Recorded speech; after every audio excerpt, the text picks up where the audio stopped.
Good morning dear students. जो next हमारा topic है दैट इज़ द थर्मोडाइनमिक्स। ठीक है, थर्मोडाइनमिक्स 2। तो हमने फर्स्ट लॉ ऑफ थर्मोडाइनमिक्स पढ़ा, बहुत सारे स्टेट फंक्शंस स्टडी किए। ठीक है, बहुत सारे मैथमेटिकल एक्सप्रेशन भी निकाले। बट हमें सेकेंड लॉ ऑफ थर्मोडाइनमिक्स की क्या ज़रूरत पड़ी? पहले फर्स्ट लॉ ऑफ थर्मोडाइनमिक्स आया, बट कुछ क्वेश्चंस अराइज हुए, तो फर्दर स्टडी से साइंटिस्ट ने second law of thermodynamics introduce किया। तो क्यों ज़रूरत पड़ी? फर्स्ट लॉ में क्या कमियां थी? फर्स्ट लॉ हमें बताता है कि जो एनर्जी है यूनिवर्स की वो कांस्टेंट रहती है। ठीक है, conservation of the energy. But हमने ये भी पढ़ा फर्स्ट लॉ में कि जो हीट है वो हॉट बॉडी से कोल्ड बॉडी की तरफ को फ्लो करती है। ठीक है, बट ऐसा क्यों है? ठीक है, उस क्यों का जो आंसर था वो हमें फर्स्ट लॉ थर्मोडायनेमिक्स से नहीं मिला। स्पॉन्टेनिटी रिएक्शंस जो है कुछ नॉन स्पॉन्टेनियस होती हैं, कुछ स्पॉन्टेनियस होती हैं। स्पॉन्टेनियस मतलब जो अपने आप हो जाती हैं।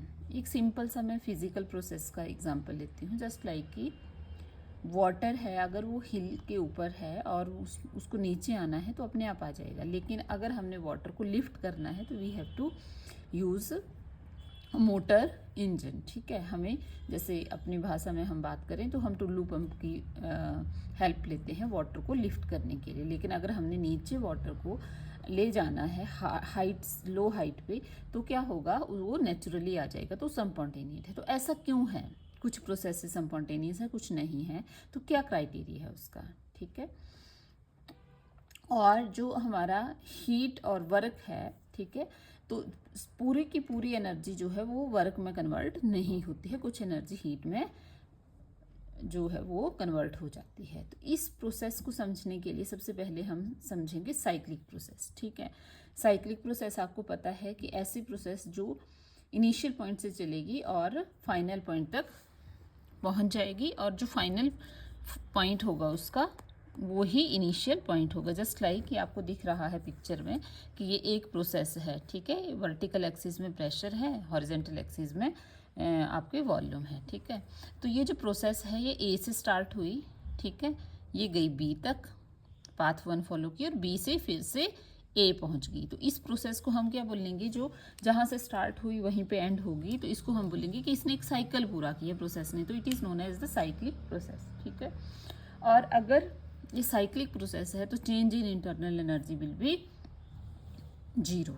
ठीक है, तो according to first of thermodynamics delta U is equal to Q plus W. तो 0 is equal to Q plus W and Q is equal to minus W. ठीक है, साइक्लिक प्रोसेस के लिए अब हम स्टडी करेंगे which is very important examination point of view and otherwise to study the further concept we have to understand the Carnot cycle. ये एक Carnot cycle जो है वो रिवर्सिबल साइकिल है, एक अजम्पशन है, ये हाइपोथेटिकल साइकिल है। ठीक है, इसमें हम ये कंसीडर करते हैं कि एक रिवर्सिबल प्रोसेस हो रही है। रिवर्सिबल प्रोसेस आपको पता है कि रिवर्सिबल प्रोसेस जो है दैट मीन्स कि वहाँ पे बहुत ही स्मॉल डिफरेंस है बाहर के प्रेशर में और अंदर के प्रेशर में, अगर वहाँ पे एक्सपेंशन हो रही है। ठीक है, इसको हम डिटेल में कर चुके हैं कि रिवर्सिबल प्रोसेसेस में क्या कंडीशंस होती हैं।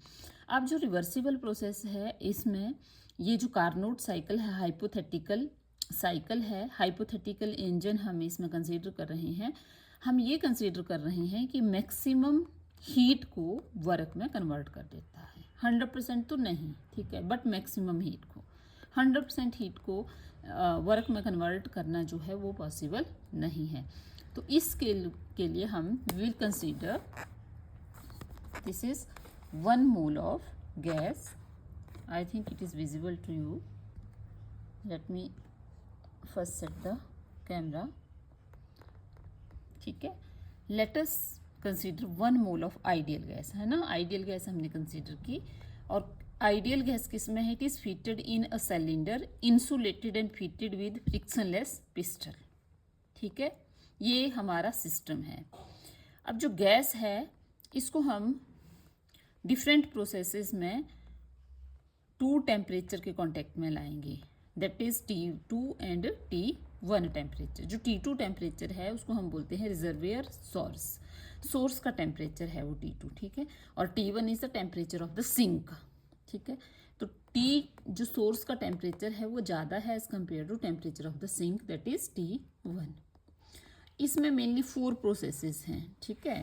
तो 4 प्रोसेसेस हैं। तो फर्स्ट प्रोसेस है that is the isothermal expansion. आप यहाँ पे पिक्चर देख पा रहे हैं कि मैंने पिक्चर बनाई है कि यहाँ पे ये जो पिक्चर है this is the picture of the vessel, let us consider it like a vessel, ठीक है, ये वेसल है। अब दिस इज द यहाँ थे इनिशियल स्टेज पे एंड वॉल्यूम था V1, ठीक है। अब क्या हुआ, आइसोथर्मल एक्सपेंशन हुई। आइसोथर्मल मतलब एट कांस्टेंट टेम्परेचर, और ये जो आपका सिस्टम है it is at the source T2, ठीक है, नीचे मैंने मेंशन किया है। इसने ये एक्सपेंड हुआ at constant temperature, temperature constant रहा। तो एक्सपेंड हुआ, टेम्परेचर कांस्टेंट रहा, तो इसको टेम्परेचर को कांस्टेंट रखने के लिए हीट एब्जॉर्ब करनी पड़ेगी। हीट एब्जॉर्ब जो कि इसने that is let it be Q2, ठीक है। तो ये जो आपकी गैस, ये पिस्टन जो था गैस का, फ्रिक्शनलेस पिस्टन, ये एक्सपेंड हुआ and it will reach at this position and volume जो गैस का हो गया दैट इज पहले V1 था V2 हो गया। लेट इस प्रोसेस में जो वर्क डन है दैट इज W1, ठीक है। अब जो सेकंड स्टेप है इसमें that is your adiabatic expansion. अब एडियाबैटिक वर्ड से ही हमें पता चल रहा है कि इसमें कोई भी हीट एब्जॉर्ब या इवॉल्व नहीं हुई, ठीक है। अब गैस एक्सपेंड हुई, एडियाबैटिक है, तो इस केस में जो वॉल ऑफ द वेसल है, वॉल ऑफ द सिस्टम है, वो क्या होगी, इंसुलेटेड होगी, ठीक है। तो जो वॉल्यूम था that increase from V2 expand हुई तो V3 आ गया वॉल्यूम, ठीक है।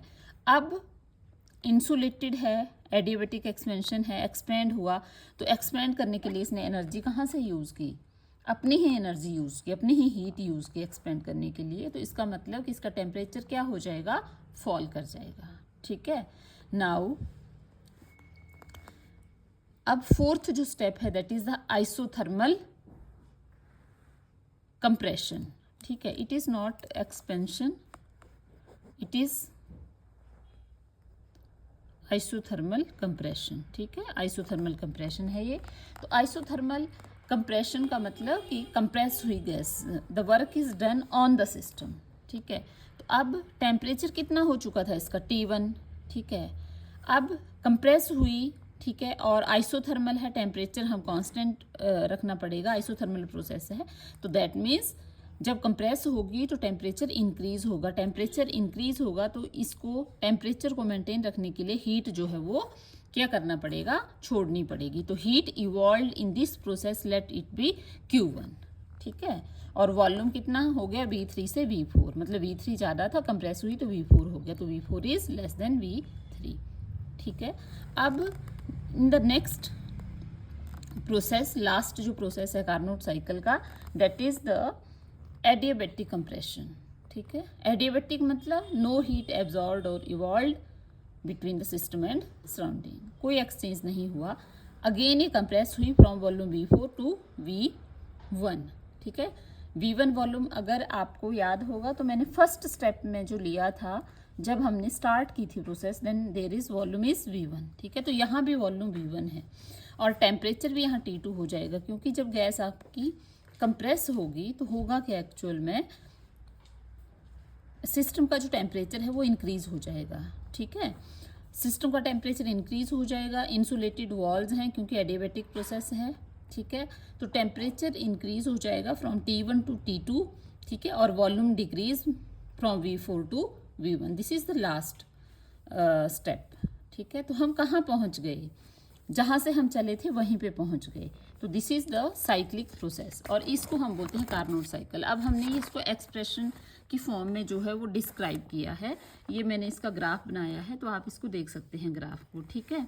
ये ग्राफ है PV ग्राफ, यहाँ से हम चले, पिक्चर की फॉर्म में मैंने आपको समझा दिया। अब ये दिस इज़ A, टेम्परेचर ये है, वॉल्यूम ये है B, आइसोथर्मल एक्सपेंशन हुई, we will reach at B point where temperature T2 and volume V2. Then there is adiabatic expansion. Adiabatic expansion में C point पे पहुँचे and temperature T1, volume V3, ठीक है। और डी पॉइंट पे जब हम पहुंचे बाई आइसोथर्मल कंप्रेशन, क्योंकि ये दो आइसोथर्मल पहले दो स्टेप जो है उसमें एक्सपेंशन हो रही है और लास्ट दो स्टेप में कंप्रेशन हो रहा है।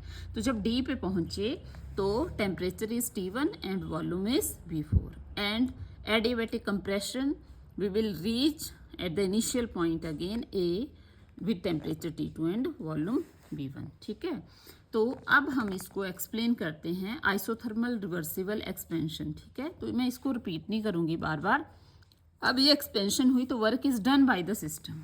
Okay, then work is done by the system that is negative. You can see here negative sign क्यों लगाया है, क्योंकि work is done by the system, हमने साइन कन्वेंशन पढ़ी है। ठीक है, तो दैट इज गिवन बाय, ये हमें पता है, ये हमने एक्सप्रेशन किया है प्रीवियस उसमें लेक्चर में। तो R(T2) log of V2 upon V1। और ये जो वर्क डन है, क्योंकि आइसोथर्मल एक्सपेंशन है तो आपकी इंटरनल एनर्जी तो जीरो होगी, तो that means this is equal to Q2।